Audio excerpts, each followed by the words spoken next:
सबसे पहला नियम एकादशी व्रत का सबसे पहला नियम है कि आप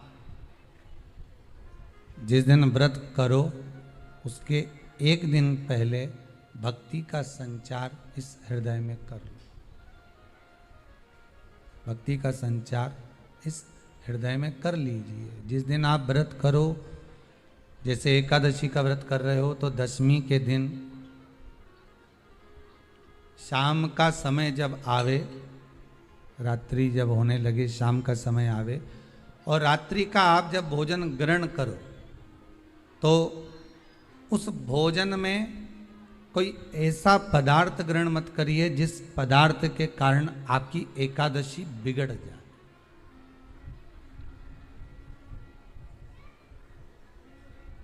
कोई बेकार भोजन हमें ग्रहण नहीं करना, श्रेष्ठ भोजन ग्रहण करिए दशमी के। और एकादशी का दूसरा नियम बहुत ध्यान से सुनिएगा। जिस दिन आपकी एकादशी का व्रत हो उस दिन प्रयास करिएगा कि अपने हाथ से किसी भी वृक्ष की कोई पत्ती टूटे ना। अपने हाथ से किसी भी वृक्ष की, पौधे की, किसी भी वृक्ष की पत्ती अपने हाथ से ना टूटे। बहुत ध्यान दीजिएगा महाराज। एकादशी का ये दूसरा नियम है कि अपने हाथ से किसी पौधे की, किसी वृक्ष की, किसी डाली की कोई पत्ती टूटे ना, कोई पत्ती ना टूटे, इसका प्रयास करिए।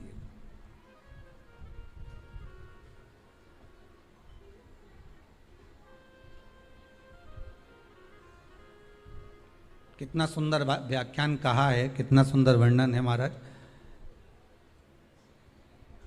कि मात्र एकादशी का व्रत कर लेने पर, मात्र एकादशी का व्रत कर लेने पर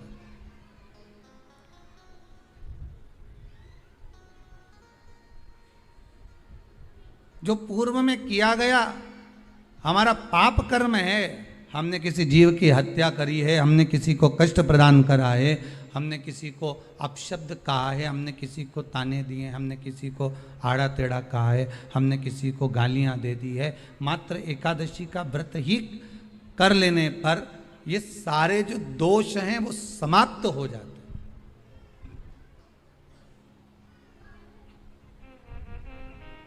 सारे दोष हमारे समाप्ति पर आ जाते हैं।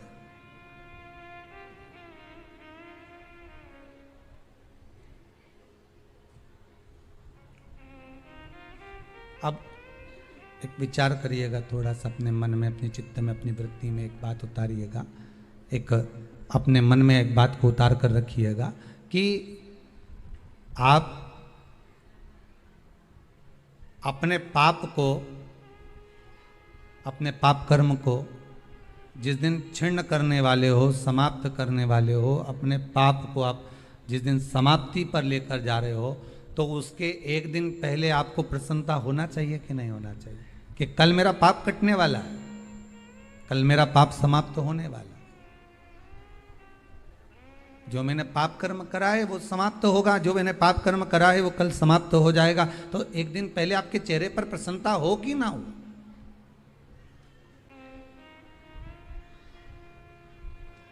और चेहरे पर वो प्रसन्नता आपके आना चाहिए कि कल मेरा एकादशी का व्रत है, आज दशमी है, कल एकादशी का व्रत है, तो कल मेरी जब एकादशी का व्रत रहेगा तो मेरा ना जाने कितना कितना पाप, कितना असत्य, कितना झूठ, कितना प्रपंच वो समाप्त हो जाएगा। इसमें मुझे प्रसन्नता हो, इसमें मुझे आनंदता हो।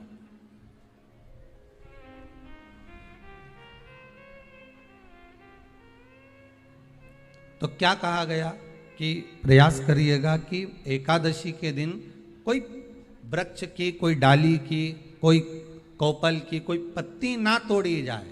क्यों? तो कहा अगर उस पत्ती को हम तोड़ देते हैं, वृक्ष की पत्ती को या क्यारे में लगी हुई कोई डाली की पत्ती को हम तोड़ देते हैं तो एकादशी का पुण्य फल प्राप्त नहीं होता, एकादशी का कोई फल हमारे खाते में नहीं जाता, पुण्य फल प्राप्त। अब फिर भले तुम चाहे तुमने मोरदन खाया हो, चाहे तुमने फिर चिप्स खाई हो, चाहे तुमने फिर व्रत का कितना ही सामान खा गए हो और तुमने सोचा कि आज मेरी एकादशी है, तो फिर उसका कोई फल प्राप्त नहीं है, उसका कोई सुख प्राप्त नहीं है आपको, फिर उसका कोई आनंद प्राप्त नहीं है आपको, तो उसमें कोई आनंद की अनुभूति आपको नहीं मिल रही है।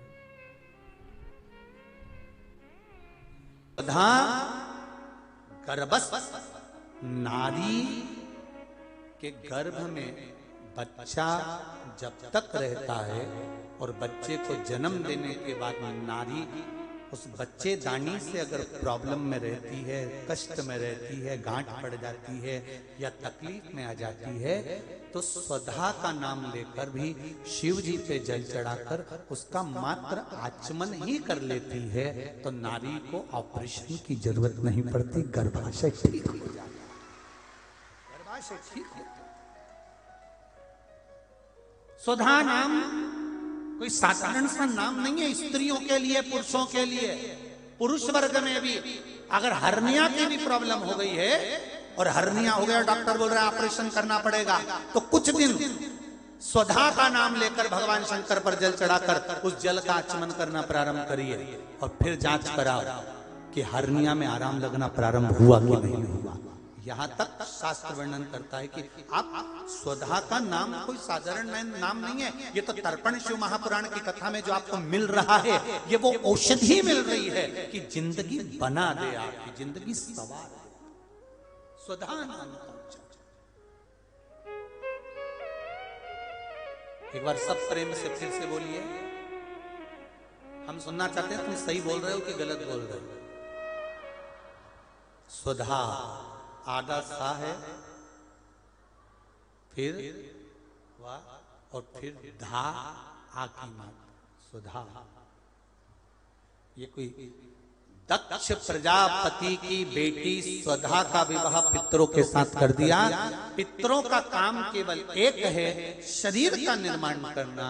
भगवान आत्मा देता है, शरीर का निर्माण पितृ करते हैं, स्वधा उसको संभालती है, संभालने। और एक बात और याद रखिए जरा, बहुत स्मरण रहे, जिस नारी का बच्चा जन्म लेता है, 2-3 महीना रहता है और मर जाता है, चाहे गर्भ में धड़कन नहीं आती, श्वास नहीं आती, या उसका शरीर डॉक्टर कह देते हैं कि ये हो सकता है माइंड पर असर हो, विकलांग हो या ऐसा हो, उस समय पर भी स्वधा माता का स्मरण करना चाहिए। दक्ष प्रजापति की बेटी स्वधा, पितरों की धर्म पत्नी स्वधा का स्मरण कर कर अगर जल का आचमन किया जाए, शिवजी पे चढ़ा हुआ पानी आचमन किया जाए, तो गर्भ में जो बच्चा होगा उसकी धड़कन वापिस मेरी स्वधा माता लेकर आ सकती है, ये निश्चित है।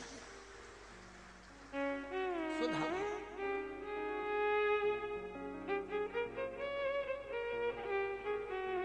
स्वधा का विवाह कर दिया पितरों के साथ। स्वधा ने तप कर, बहुत तप किया, बहुत। हिंदू धर्म की रीति है, जिस पात्र को हम जल चढ़ाने लेकर जाते हैं, उस पात्र में भगवान के चरणों का जल लाते हैं, खाली पात्र नहीं लाते। क्या लाते हैं? भगवान के चरणों का जल। उस चरणों तक को लेकर आए, घर में रखा, सबने अपने नैनों में लगाया, हृदय में लगाया, चित्तवृत्ति में लगाया। खाली पात्र हम लेकर वापस नहीं आ रहे हैं। शिव मंदिर में जब जब जाओ, जल चढ़ाने के लिए जाओ, पात्र तुमने शंकर जी को पूरा पानी चढ़ा भी दिया, तो शंकर के चरणारविंद का थोड़ा सा जल पात्र में डाल के भले 2 बूंद लाओ, 4 बूंद लाओ, इतना सा लाओ, पर लाओ और उसको पूरे परिवार के नेत्रों में जब लेकर आए हो चरणों तक, तो लगा। खाली पात्र नहीं लेकर आना। खाली पात्र लाने में ध्यान दीजिए, जब आप पूरा जल समर्पित कर देते हैं, जल समर्पित भी पूरा करना है, भगवान को चढ़ा रहे हो तो पूरा समर्पण होना चाहिए, पूर्ण समर्पण। इसलिए शंकर भगवान को अधूरा समर्पण नहीं, इसलिए श्रीफल भी पूर्ण चढ़ता है। शंकर जी के मंदिर में श्रीफल नहीं फूटता, पूर्ण श्रीफल। बेलपत्री भी पूरी, चावल का दाना भी चढ़ेगा तो आखा, फल भी चढ़ेगा तो आखा, फूल भी चढ़ेगा तो आखा। भगवान को कोई चीज खंडित नहीं चढ़ती, शिव जी को। जल भी चढ़ेगा तो पूर्ण। जिस जल को चढ़ाने के लिए लेकर गए उसको बचा कर नहीं लाना है शिव मंदिर में से, संपूर्ण। आदत रहती है। और आपने भी गलती करी होगी, गए होगे, चढ़ाकर भी आए होगे, पूरा पानी भी उंडेल कर आए होगे, चढ़ा भी दिया, छोड़ भी आए, पर लेकर नहीं आए होगे। कई लोग गलती कर जाते हैं और फिर बाद में कहते हैं हम तो इतने साल से पूजन कर रहे हैं, भगवान हमारी सुन ही नहीं दिया। तो भगवान के मैं तो तैयार बैठा, पर तू नवा के चली जाए, लेके तो कहीं जाए नहीं। भगवान थोड़ी ना कहेगा कि तू मेरे पास में आए तो मेरे चरण की रज लेकर जा। भगवान थोड़ी ना कहेगा कि मेरे पास में आकर तू ये लेकर जा। भगवान तो कहेगा मेरे पास में आया है, मांगना कुछ मत, बस मुझे जो स्नान कराया है मेरा चरणोदक लेकर जा, छीट दे पूरे घर में, संपदा भरना मेरा काम। चरण की रज पहुंच गई, वहां संपदा स्वतः पहुंचती, मैं वहां पहुंच जाता हूं। तो चरणों तक ले जा। पर लोग ले जाते हैं, पूजन करते, कलश भी उंडेलते, जल भी चढ़ाते, पर आते समय खाली लेकर आ जाते। भगवान को इतना बुरा लगता, मेरे दरवाजे से खाली जाए, मुझे कितना बुरा लगेगा। जो आए वो भर कर जाए, भले 2 बूंद लेकर आओ, पर उसमें चरणों तक थोड़ा सा लेकर अवश्य। बेटे को खूब पढ़ाओ, मना नहीं है। बेटे को लायक बनाओ, मना नहीं है। पर बेटे को इतना लायक मत बना देना कि वो अपने मां बाप को ही नालायक समझने लगे। बेटे को लायक बनाना, पढ़ाना, खूब पढ़ाना, पर बेटे को इतना लायक मत बना देना कि जिस मां ने उसको समझाया, जिस पिता ने उसकी एजुकेशन पर खर्च करा, जिस मां ने उसको पढ़ाया, जिस पिता ने अपनी नौकरी कर कर कर रुपया बचा बचा कर अच्छे कॉलेज में भेजा, जिस मां ने उसके कपड़े, उसका पहनावा, उसका रहन सहन, जिस मां ने उसको बना बना कर भोजन खिलाया, जिस पिता ने अपनी पूरी जिंदगी बेटे को एजुकेशन देने में, पढ़ाने में, आगे बढ़ाने में लगा दी, एक दिन बेटा अपने माँ बाप को नालायक समझे, इतना लायक मत बनाना। बेटों को लायक बनाओ, बच्चों को लायक बनाओ, पढ़ाओ, खूब पढ़ाओ, पर संस्कार देकर पढ़ाना। जो बच्चे संस्कार लेकर नहीं पढ़ते, पढ़ते तो हैं पर उनमें संस्कार नहीं होते, तो एक दिन माता पिता को वो नालायक समझने लगते हैं। हमारे मम्मी पापा में तो अकल नहीं है, हमारे पापा तो हर कुछ के देते हैं, हमारी मम्मी तो हर कुछ बोल देती है, हमारी माँ में तो अकल नहीं है, हमारे पिताजी में तो अकल नहीं है। जब तुम्हारे बच्चे तुम्हारे मुंह पर कह दें कि तुम में अकल नहीं, तुम चुप बैठी रहो,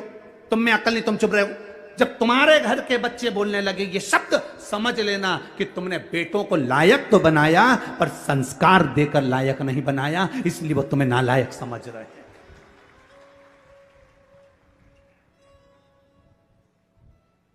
खूब पढ़ाओ, हम मना नहीं करेंगे, जितनी तुम्हारी कैपेसिटी है उससे ज्यादा पढ़ाइए, जितनी तुम्हारी कमाई है उससे ज्यादा खर्च कर कर बेटों को उज्जवल भविष्य बनाइए।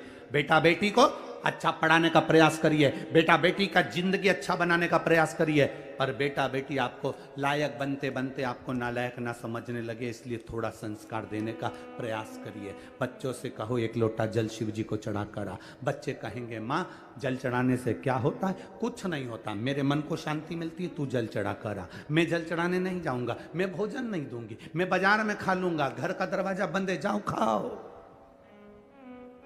बच्चों को लायक बनाने का प्रयास करो, पर साथ में संस्कार देकर। अपने दादा दादी के पांव पड़, प्रणाम कर, चरण छू,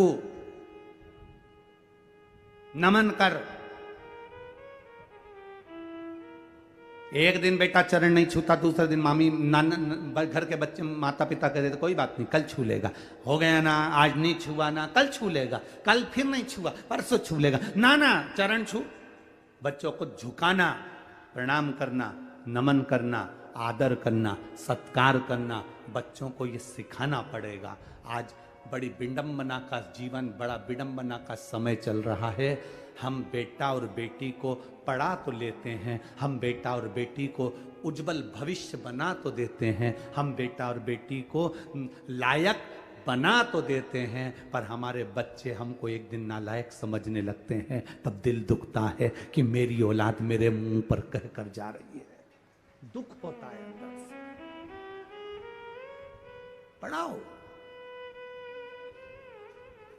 कलेक्टर बनाओ, एसपी बनाओ, टीआई बनाओ, तुम्हारी मर्जी, पढ़े मंत्री बनाओ, संतरी बनाओ, कलंतरी बनाओ, तुम्हारी मर्जी, पढ़े तुम जो बनाओ, पर उनकी वाणी पर तुम्हारा आदर होना